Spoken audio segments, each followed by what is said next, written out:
Welcome.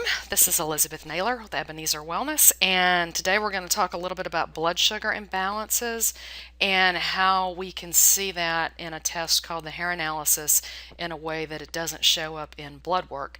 And it's a test that I use frequently for preventative measures for working with people because oftentimes blood work doesn't really give you everything that you need until really you're past the point of having a problem.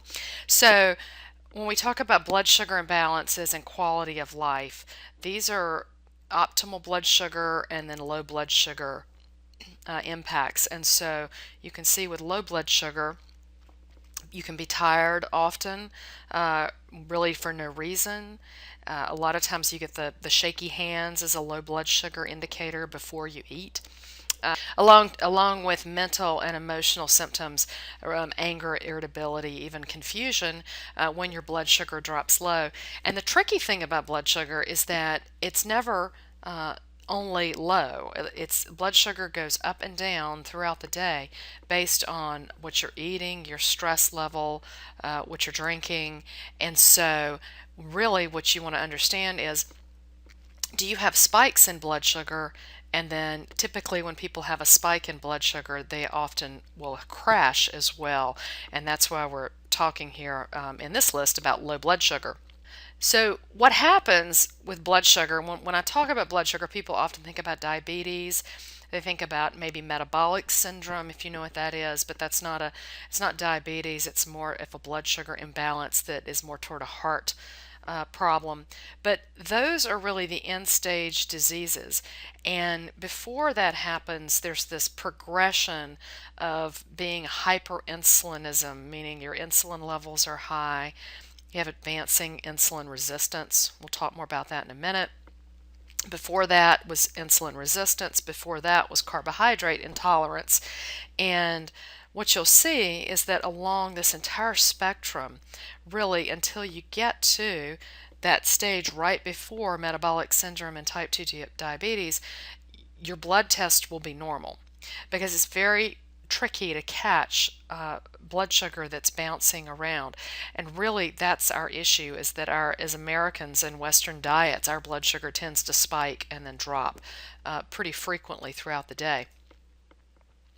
And there's an interconnectedness of all your hormones. And so when one of the reasons over time blood sugar problems begin to cause even more challenging problems is that it doesn't just impact one thing, your pancreas or blood sugar. It also impacts your male and female hormones, impacts your adrenals, which are your energy hormones. And on the outside of this system is the thyroid, which is trying to slow things down or speed things up based on the perception of what's needed to keep you upright and walking and functioning and going about your daily life. And so there is an interconnectedness here that really drives the whole system. When we do a hair analysis, we see that interconnectedness. So here's just a little bit about what I just talked about the thyroid slowing the system down when there's an underlying imbalance. And so often I will see people who are on thyroid medication, or they tell me they're low thyroid, and what we'll see is that actually they are, but the underlying system is really what's also off. And by fixing the underlying system, often we can improve the thyroid issue. And the number one pattern I see is just an increasing insulin resistance with adrenal stress and fatigue. And so someone will come in and their blood sugar number on their report, their hair analysis report, will get higher and higher, which is an increasing level of insulin resistance, and then they also have adrenal fatigue going with that. And those two things together can really make you feel pretty awful. Typically, the hormone balance, which is something we focus on so much in our culture, we talk about hormones and do I have enough estrogen, and we don't really talk enough about progesterone, in my opinion. Do I have enough testosterone if you're a man? Really, a lot of those imbalances are directly related to blood sugar and adrenal patterns. And so I tend to focus more on fixing those, more on working with those, improving those. And then, of course, digestion is the starting point because really what's needed to support blood sugar balance is a diet that has protein and good fat in it. And so, if digestion's not working well, then it becomes challenging because those are foods that are not easily digested.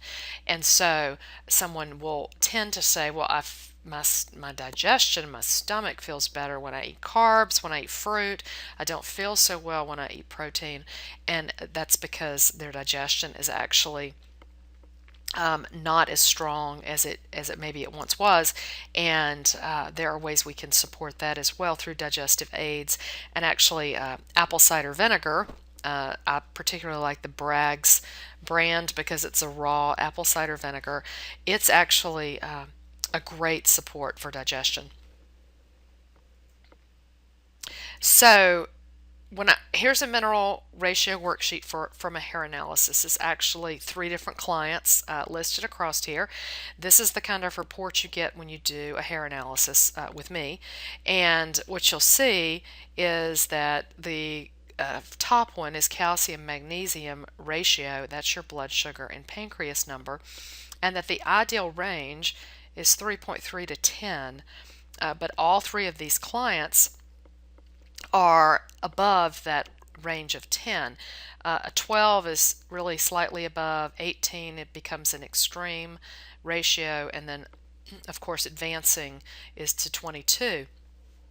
These people may still go and have their fasting blood work done or their hemoglobin A1C, and those tests may still show normal or within normal boundaries. But I will tell you that you're moving toward increasing insulin resistance. And you can see here in the notes that I've written what you eat or drink, your stress. Those are the two main things that drive that number higher and higher.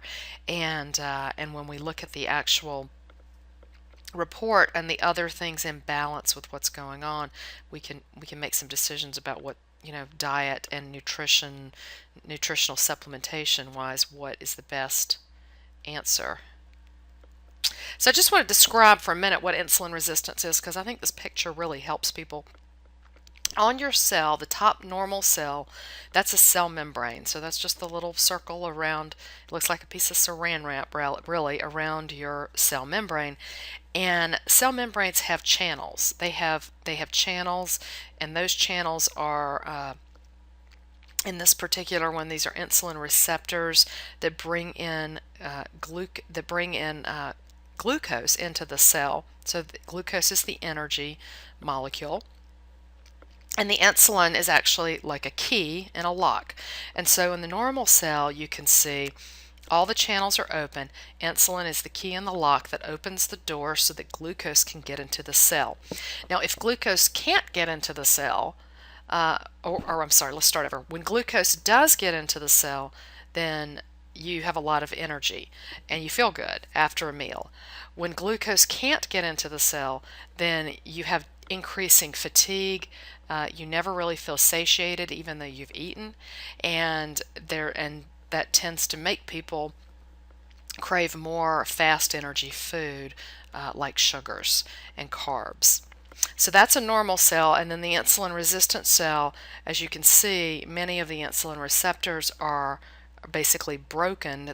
We call them insulin resistant, and so the insulin cannot get in the lock. The lock is broken, and so the channel doesn't open. Glucose can't get into the cell. So that's really what I was just describing in terms of insulin resistance.